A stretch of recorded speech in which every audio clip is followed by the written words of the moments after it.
আসসালামু আলাইকুম। সবাইকে অনেক অনেক প্রীতি ও শুভেচ্ছা জানিয়ে শুরু করছি আমাদের আজকের অনুষ্ঠান social meet with social icon. এবং আমাদের মাঝে উপস্থিত আছেন বাংলাদেশের অন্যতম একজন প্রশিক্ষক, যিনি গত 15-20 বছরে প্রায় 1.5 লক্ষের উপরে মানুষকে হাউ টু কন্ট্রোল অ্যাঙ্গার নিয়ে ট্রেনিং দিয়েছেন এবং প্রতিনিয়ত মানুষকে অনুপ্রেরিত করছেন ভালো কাজের জন্য, ভালো মানুষ হওয়ার জন্য। আজকে আমাদের মাঝে সেই মহান ব্যক্তিকে আমরা আপনাদের সাথে আবারও পরিচয় করে দিচ্ছি। তিনি আর কেউ নন, আমাদের অত্যন্ত প্রিয় এবং শ্রদ্ধেয় ব্যক্তিত্ব ডক্টর আলমাসুর রহমান স্যার। স্যার কেমন আছেন? আলহামদুলিল্লাহ ভালো আছি। ওয়ালাইকুম আসসালাম। জি স্যার, আমি খুব ভালো আছি এবং আপনাকে পেয়ে আসলে খুবই বেশি আনন্দিত। স্যার 2020 সাল আমাদের জন্য আমরা দেখেছি যে বর্তমানে বাংলাদেশে সবচেয়ে বেশি কিন্তু বিবাহ বিচ্ছেদের হার বাড়ছে এবং আমি দেখলাম যেটা একটা পত্রিকা এসেছে যে দৈনিক প্রায় 39টার মতো তালাক হচ্ছে। তো এই যে সম্পর্কগুলো কেন এত দ্রুত ভেঙে যাচ্ছে এবং কেন আমরা আমাদের সম্পর্কগুলো ধরে রাখতে পারছি না স্যার, সেই বিষয়ে যদি একটু গাইডলাইন দিতেন আমাদের। এখন হয়তো পত্রিকাতে লেখালেখি হচ্ছে, কিন্তু আপনি তো বোধহয় জানেন যে 2007 সালে কচিকাচায় আমি হ্যাপি ম্যারিড লাইফের উপর ট্রেনিং করেছিলাম। তো 2007 সাল, তার মানে প্রায় 13 বছর আগে, এবং সেটা আজকে নয় বটে, এটা বহু বছর থেকেই কিন্তু এই সমস্যাটা আছে, কিন্তু এটা দিন দিন বাড়ছে। বলেন সমাজবিজ্ঞানীরা, আচরণবিদরা কি বলছেন যে আসলে মেয়েরা যত শিক্ষিত হচ্ছে, যত বেশি পড়াশোনা করছে, যত বেশি তারা কর্ম সক্ষম হচ্ছেন, যত বেশি তারা নিজেরা চাকরিতে যুক্ত করছে নিজেদের উপর, তারপরে নিজেরা নিজের পায়ে দাঁড়াচ্ছে, ততই কি ডিভোর্স বাড়ছে নাম্বার 1 ব্যাপার। এটার জন্য কি প্রধান কারণ যে তারা এখন হাজবেন্ডের উপর নির্ভরশীল নয়, যে হাজবেন্ড বকা দেবে, অত্যাচার করবে বা তাকে প্রভাব বিস্তার করবে, আমি সেই প্রভাবের মধ্যেই থাকবো। যখন আমি স্বাধীনতা পেয়েছি, আমি এখন নিজে চাকরি করি, নিজে শিক্ষিত, সুতরাং তোমার অত্যাচার বা তোমার নিয়ন্ত্রণে আমি থাকতে চাই না, তুমি হয় ভালো ব্যবহার করে থাকবো। এটার জন্য কি বাড়ছে নাম্বার 1। এটা কিন্তু একটা সাধারণ প্রশ্ন।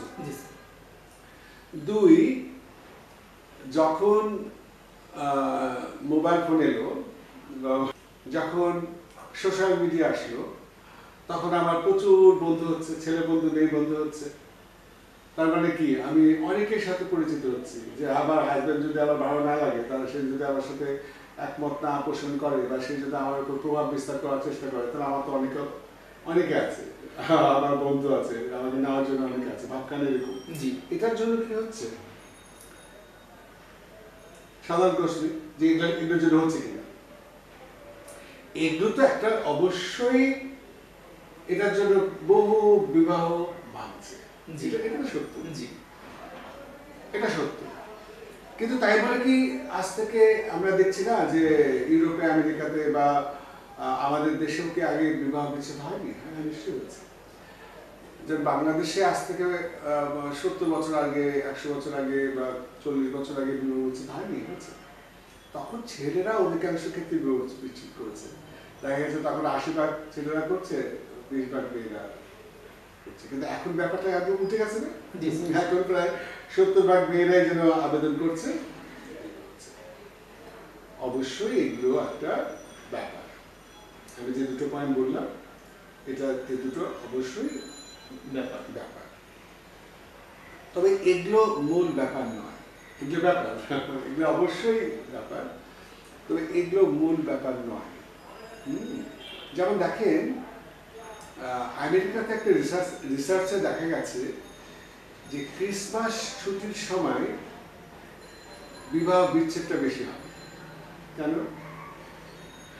যখন হাজবেন্ড ওয়াইফ একসাথে থাকছে অনেক সময় ধরে, অনেক দিন, ছুটির সময় দুজনে ব্যস্ত থাকছে, সম্পর্ক থাকছে, কিন্তু পরস্পর যদি একসাথে থাকছে, বুঝতে পারছে, মানে পরস্পরের সাথে যোগাযোগটা বাড়ছে, একসাথে থাকছে, তখন কিন্তু বিরক্ত হচ্ছে, মানে দুজনের মধ্যে পার্থক্য ধরা পড়ছে, চিন্তা চেতনার অ্যাটিটিউড।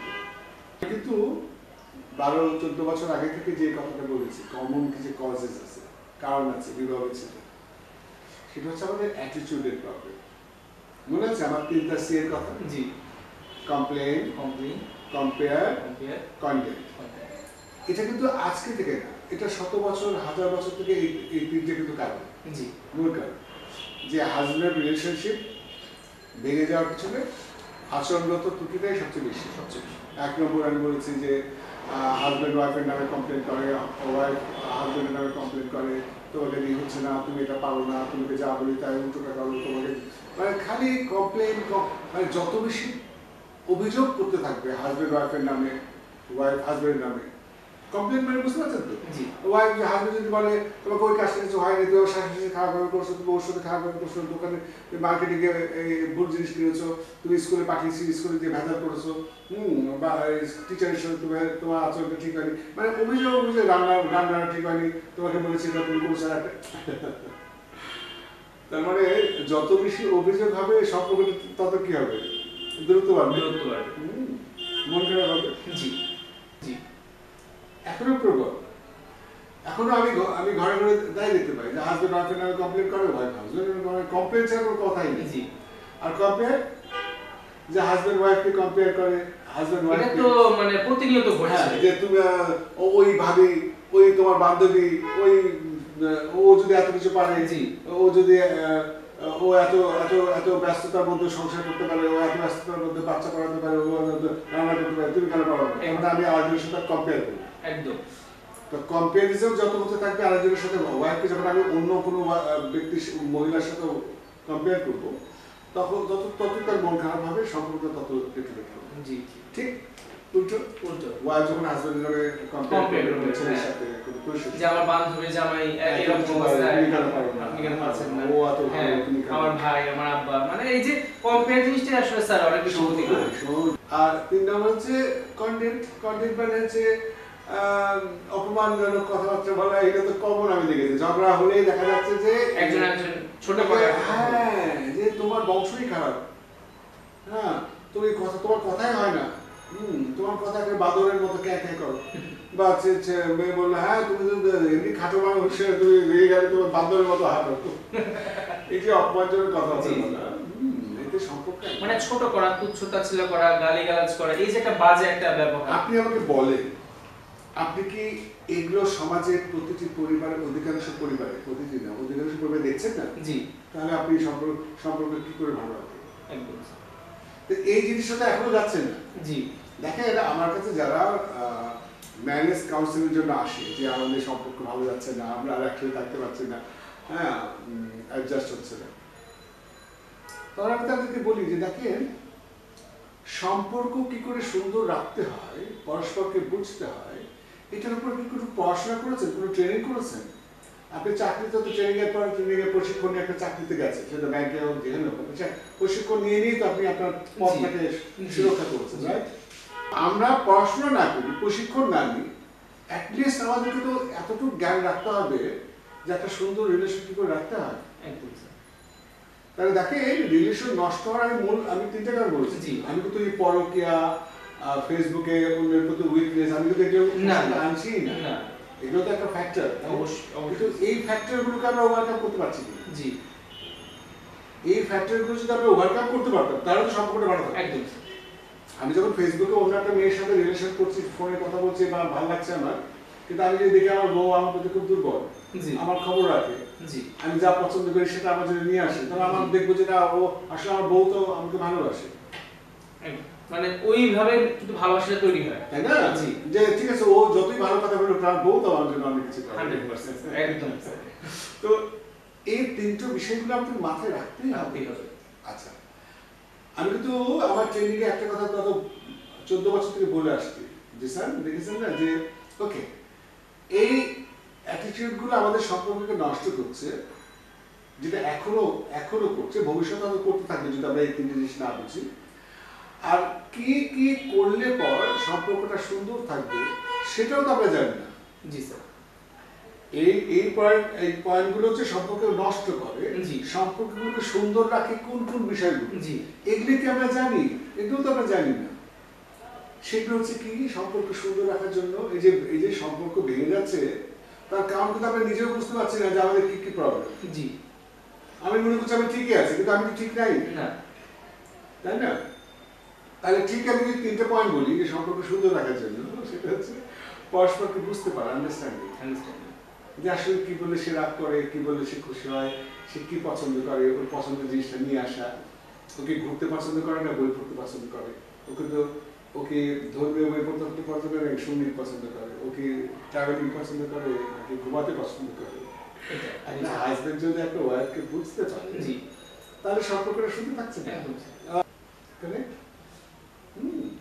তো পরস্পরকে বোঝা, যেমন দেখেন জয়া ভাদুরী অমিতাভের ওয়াইফ, জয়া ভাদুরী এক সাক্ষাৎকারে বলেছিলেন যে আমি ভেবেছিলাম যে এত বিখ্যাত এত জনপ্রিয় ব্যক্তিকে আমি কতদিন ধরে রাখবো আমি জানি না, কিন্তু আমি তাকে বুঝতে পেরেছি। সে সকালে কি পছন্দ করে, দুপুরে কি খেতে পছন্দ করে, রাত্রে কি পছন্দ করে, সকালে কি নাচতে পছন্দ করে, কোন লোক পছন্দ করে, কোন ফুল পছন্দ করে, আমি সেটা পর্যন্ত করি। এই দেখেন জয়াকে এর উপর ট্রেনিং করেছে, তার আয় কি, কি কত। স্যার আপনি যে জিনিসটা বুঝাচ্ছেন, যে জিনিসটা আমাদের সবাই বোঝা উচিত, যে রিলেশনশিপ টিকিয়ে রাখার জন্য সার্ভিসটাও ইম্পর্টেন্ট, যে একজন আরেকজনকে কি সার্ভিসটা দিচ্ছে, এটাকে বলা হয় অ্যাকশন। আমি বলি না যে আপনি পজিটিভ থিঙ্কিং করতে পারছেন না, কারণ চিন্তা আপনার কন্ট্রোলে নাই, কিন্তু অ্যাকশন আপনার কন্ট্রোলে। জি, আপনি আপনার ওয়াইফকে ভালোবাসেন, মনে মনে ভাবলে হবে না, তো তাকে প্রকাশ করতে হবে, তাকে নিয়ে সময় দিতে হবে, এটা হচ্ছে অ্যাকশন। এই যে দুটো বললেন, আপনি কি বললেন, সার্ভিস, আমরা এটাকে আমরা বলি অ্যাকশন। তাহলে ভিতরে থাকলে হয় না, এক্সপ্রেস করতে হয়, তাই না? জি, আমাদের এক্সপ্রেশন। আপনি আপনার ওয়াইফকে ভালোবাসেন, আপনি কি এক্সপ্রেশন করেছেন, তার জন্য কবে কি গিফট দিয়ে গেছেন, তার সাথে কত গল্প করেছেন, তাকে নিয়ে কতদিন বেরিয়েছেন, যেমন এটা কোয়ালিটি টাইম। কোয়ালিটি টাইম মানে কি? একসাথে থাকা মানে ঘরে কোয়ালিটি টাইম নয়। আপনি বন্ধের দিন একসাথে থাকতেন কিন্তু পরস্পরের কথা বলছেন না, আপনি আপনার কাজে ব্যস্ত, বউয়ের কাজে ব্যস্ত, তাহলে তো আপনার কোয়ালিটি টাইম হলো না। তার সাথে গল্প করা, তার মনের কথা জানা, তার সাথে মানে মনের ভাব প্রকাশ করা। আচ্ছা, প্রেমের সময় এত টান হয় কেন? যখন একটা ছেলে মেয়ে বিয়ের আগে প্রেম করে তখন এত টান কেন হয়? কারণ তারা গল্প করতে থাকে, যেখানে যে গল্প করতেই থাকে, হোটেল করছে, গল্প করছে, বাইরে কোথাও গিয়ে বসে গল্প করছে, টেলিফোনে গল্প করছে, এই যে গল্প করা, হ্যাঁ, এই যে অ্যাকশন। কিন্তু এই যে গল্প করছে বলে তো টান বাড়ছে, কিন্তু বিয়ের পর তারা কথাই বলি না, সারাদিন দুটো কথা বলি না, 10টা কথা বলি না, তাহলে তো অ্যাকশন নেই। তাহলে আমি কি বলেছি? পরস্পরকে বুঝতে পারা, পরস্পরকে অ্যাপ্রিশিয়েট করা, প্রশংসা করা। আচ্ছা বলেন তো যে স্যার, আপনি নিজের টাকায় নিজেই ভাবেন আপনি আপনার বউয়ের প্রশংসা করেছেন কতদিন, কাজে বা তার কোনো ভালো কাজে স্বীকৃতি দিয়েছেন কতদিন, তাকে কতদিন বলেছেন তোমার সুন্দর লাগছে, তোমার রান্নার কাজটা খুব ভালো হয়েছে, হ্যাঁ, ইত্যাদি, মানে রিকগনাইজেশন বা অ্যাপ্রিসিয়েশন। এটা আমরা করি না, কিন্তু আমরা কিন্তু প্রেমের সময় খুব করি। তোমার দারুণ লাগছে, হ্যাঁ, তোর কাছে সুন্দর মানিয়েছে, তোর শাড়িটা মানিয়েছে, কিন্তু বিয়ে করা করছেন এই জায়গাটা একটা গ্যাপ, রাইট? জি স্যার। তাহলে অ্যাপ্রিসিয়েশন, রিকগনাইজেশন এগুলো আমাদের মধ্যে নাই। থার্ড হচ্ছে কোয়ালিটি টাইম। প্রতি সপ্তাহে কোথাও রেস্টুরেন্টে খাওয়া বা মাসে অন্তত খাওয়া, বছর 2-4 বার ওকে নিয়ে বেড়ানো, হাজব্যান্ড, কক্সবাজার, রাঙামাটি, দেশের বাইরে। তো এগুলো যদি আপনি না করেন, এত ইনকাম করছেন কার জন্য? সংসারের জন্য। তাহলে আমাদের ক্লিয়ার? জি স্যার। এই যে এগুলো হচ্ছে আচরণগত ব্যাপার, জি, ঠিক তো? ইট ইজ কমন আচরণগত ব্যাপার। এই কমন আচরণগত আমাদের সমস্যা। এই গেল একদিক, যেটা আজকাল দেখা যাচ্ছে। যেহেতু আমরা সোশ্যাল মিডিয়াতে যাচ্ছি, সবার সাথে দেখছি, সবার সাথে পরিচয় হচ্ছে, বহু ছেলের সাথে মিশছি, দেখা সাক্ষাৎ হচ্ছে, বহু মেয়ের সাথে ছেলের দেখা সাক্ষাৎ হচ্ছে, অন্যের প্রতি দুর্বল মনে হবে, অপোজিট সেক্সের প্রতি আমাদের দুর্বলতা হবেই। এটা খুব স্বাভাবিক, তাই না? আমি একটা কথা বলি না, আমি ইউনিভার্সিটির ছাত্রদেরকে এক সপ্তাহে একটা কথা বলি, আচ্ছা বলো তো বাবা, কন্ট্রোল কাকে বলে? তো এক একজন এক একটা বলে যে কন্ট্রোল ডেফিনেশন। আমি দেখো, আমি একটা কন্ট্রোলের ডেফিনেশন বানিয়েছি তোমাদের জন্য। কি স্যার? যে রেগে যেতে ইচ্ছে করছে, রাখলাম না। বাজে একটা ছবি দেখতে ইচ্ছে করছে, দেখলাম না, রাইট? আমি ঘুষ খেয়ে দুটো বড় লোক হতে পারি, ঘুষ খেলাম না, এটা অপরাধ না, রাইট? একটা মেয়ের সাথে সারাদিন ধরে আছি, ইচ্ছে করে যাইছে করা যায়, কিন্তু করলাম না, এটাকে বলে কন্ট্রোল। তাহলে একটা মেয়েকে দেখে আমার ভালো লাগবে এটাই স্বাভাবিক, না লাগাটাই অস্বাভাবিক। একটা মেয়েকে যদি দেখে যদি আমার ভালো না লাগে তাহলে বুঝতে হবে আমার আমার অসুস্থতা, ডাক্তার দেখাতে হবে, রাইট? জি, ডাক্তার দেখাতে হবে। একটা মেয়েকে দেখে যদি আমার ভালো না লাগে তো ডাক্তার দেখাতে হবে। জি, কিন্তু নিজেকে কন্ট্রোল করতে পারতে হবে এটাও স্বাভাবিক। আমি যদি নিজেকে কন্ট্রোল করতে না পারি তাও ডাক্তার দেখাতে হবে। মানে ভালো না লাগলেও এটা অস্বাভাবিক এবং হচ্ছে নিজেকে নিয়ন্ত্রণ করতে না পারলেও অস্বাভাবিক। একটা মেয়ে আমাকে আমাকে অবশ্যই নিজেকে কন্ট্রোল করতে শিখতে হবে, না ডাক্তার দেখাতে হবে। আমি কেন কন্ট্রোল করতে পারছি? জি জি, Correct? জি অবশ্যই। তাহলে এখন বিয়ে করার পর একটা ছেলে যখন বিভিন্ন মেয়ের সাথে মিশছে, বা একটা আমার ওয়াইফ যখন বিভিন্ন মেয়ের ছেলের সাথে ফেসবুকে দেখছে, আর নতুন চাকরিতে বিভিন্ন ছেলের সাথে মিশছে, তখন দেখা যাচ্ছে যে এই যে কারোর প্রতি আমার ভালো লাগাটা এটা যখন আকর্ষণ থেকে রিলেশনে যাচ্ছে, তখন আমার কাছে মনে হচ্ছে যে না, আমার হাজবেন্ডের চেয়ে ওটাই ভালো হবে, ওখানে আমার সুখ হবে। তখন সে ওইখানে হ্যাঁ, কিন্তু আকর্ষিত হচ্ছে। this is wrong. This is wrong. কেন wrong? কারণ ওখানেও তার কিছুদিন পর একটা ভালো লাগবে, তখন তার মনে হয় আরেকটা ভালো, কিছুদিন পর মনে হয় আরেকটা আরেকটা ভালো। ভালো। তার মানে কি? This is wrong. This is wrong. তাহলে একটা ছেলে একটা মেয়েকে বুঝতে হবে যে আমি যাকে বিয়ে করেছি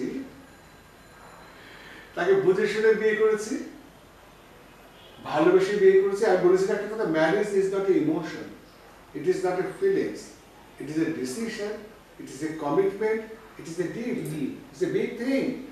আমি বিয়ে করেছি, সারা জীবন তাকে নিয়ে হ্যাপি হবো। অন্য মেয়েকে আমার ভালো লাগতেই পারে, অন্য মেয়ের প্রতি আমার উইকনেস আসতেই পারে, কিন্তু আমার বউকে কিন্তু আমার বই, ঠিক ওয়াইফকে সেটা মনে রাখতে হবে। অন্য ছেলেকে আমার ভালো লাগতেই পারে, অন্য ছেলের প্রতি দুর্বলতা আসতেই পারে, কিন্তু আমার হাজবেন্ড আমার husband. It's a deal. It's a deal. It's a commitment. এই জিনিসগুলো যদি আমরা মাথায় রাখতে পারি তাহলে ডিভোর্স হবে না। একদম স্যার, খুব সুন্দরভাবে জিনিসগুলা বর্ণনা করেছেন যে আসলে কোথায় প্রবলেম, এটা সলিউশনটা কি এবং আমাদের আসলে কোন জিনিসগুলো ডেভেলপ করা দরকার। কারণ আমার কাছে মনে হচ্ছে যে আসলে এই যে একটা সামাজিক ব্যাধি থেকে নিশ্চয়ই। তো আরেকটা কথা বলে রাখি, অনেকের মনে হয়তো এরকম ভাবনা আসতে পারে যে কিছু কিছু বৈশিষ্ট্য যদি থাকে তাহলে কিন্তু আমাকে ওই সিদ্ধান্ত, ডিভোর্স সিদ্ধান্ত আসতে হতেই পারে। যেমন চারিত্রিক যেটা আমরা বলছি না, যে এটা কমন বলে বলছি না, জি স্যার, ওই পয়েন্টের মধ্যে একটু এক মিনিটে আসা উচিত। আপনি যেটা এইমাত্র বললেন, আমিও জানি, সেটা হচ্ছে যে ছেলে যদি মানে তার যদি নেশাগ্রস্ত থাকে, সে যদি অ্যাডিক্টেড হয়ে যায়, অবশ্যই তাকে চিকিৎসা করতে হবে। অবশ্যই। হ্যাঁ, আমি এরকম বহু পরিবার দেখেছি, ওয়াইফ আমাকে বলেছে আমার হাজবেন্ড নেশাগ্রস্ত হয়েছে, আসক্ত হয়েছে, এবং সে চাচ্ছে যে তার হাজবেন্ড নেশা থেকে বেরিয়ে আসুক, হাসপাতালে ভর্তি করছে, ডাক্তার দেখাচ্ছে। এরকম যদি হয় সেটা অবশ্যই আমাকে ট্রিটমেন্ট করতে হবে, জি তাই না? জি, এটা কোনো সমস্যা না। তেমনি মেয়েদের যদি এরকম ব্যাপার থাকে তাহলে এটা ট্রিটমেন্ট করতে হবে। তবে আরেকটা ব্যাপার আছে, ছেলে যদি খুব বদরাগী হয়, অত্যাচারী হয়, বউকে যদি মারধর করে, নির্যাতন, হ্যাঁ রাগের মাথায় না, এমনি ভালো, কখনো কখনো মারধর করেছে, এটা যদি নিয়মিত করতে থাকে তাহলে তো সংসার করা মুশকিল। মুশকিল হয়তো রাগের মধ্যে মেরে ফেলতে, জি জি, তখন তো তার বিপজ্জনক অবস্থা। জি, তাহলে কি করতে হবে? ট্রিটমেন্ট করতে হবে। এসব ক্ষেত্রে কিন্তু ট্রিটমেন্ট আছে। জি, যে অত্যাচার করে সেটাও ট্রিটমেন্ট করতে হবে, সেটা ওয়াইফের ক্ষেত্রে করলেও হবে। যদি পরকীয়ার ব্যাপার থাকে সেটাও ট্রিটমেন্ট করতে হবে, কাউন্সিলের কাছে যেতে হবে, সেখান থেকে বেরিয়ে আসতে হবে। কারণ এটা হচ্ছে কমন কেসেস, তো সেখান থেকেও তাকে বের করে আনতে হবে। ঠিক মেয়েদের ক্ষেত্রেও তাই, যদি পরকীয়ার ব্যাপারটা থাকে বা একই সমস্যা থাকে, বদলাকি হয় মেয়ে, সেটাও তাকে ট্রিটমেন্ট করতে হবে। মানে কাউন্সিলররা, বিভিন্ন কাউন্সিলররা মনস্তাত্ত্বিক ডাক্তার রয়েছেন কেন? তো এইসব কারণে। তো এইসব ব্যাপারে ব্যাপারটা চাপিয়ে রাখলে হবে না, চিকিৎসার সাথে কথা বলে ব্যাপারটাকে সমাধান করতে হবে। কিন্তু এমন যদি হয় যে ছেলে সমাধানে যাচ্ছে না বা চিকিৎসা করছে না, বা তার মধ্যে এরকম অত্যাচারের সমস্যা আছে, পরকীয়াতে সে লিপ্ত হয়ে গেছে, সে ওকে ছাড়বে না, ইত্যাদি ইত্যাদি, এরকম যদি নির্যাতন অত্যাচার হয়, যদি দুই পরিবার মনে করে যে এরকম ভাবে থাকা যায় না, সেক্ষেত্রে ব্যাপারটা ভিন্ন। জি, সেক্ষেত্রে ব্যাপারটা ভিন্ন। জি, কিন্তু আমরা আগের যে বিষয়গুলো আলোচনা করলাম, যে 3টা পয়েন্ট, রাইট না?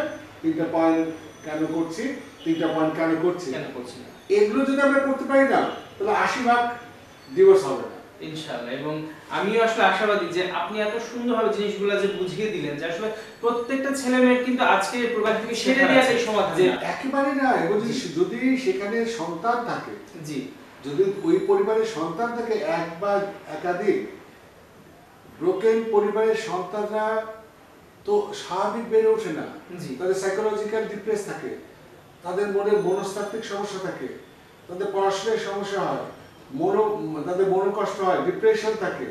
মানে দুজনের ভেঙে যাওয়া মানে হলো পরিবারটাকে নষ্ট হয়ে যাওয়া, বাচ্চারা একেবারে নষ্ট হয়ে যায়।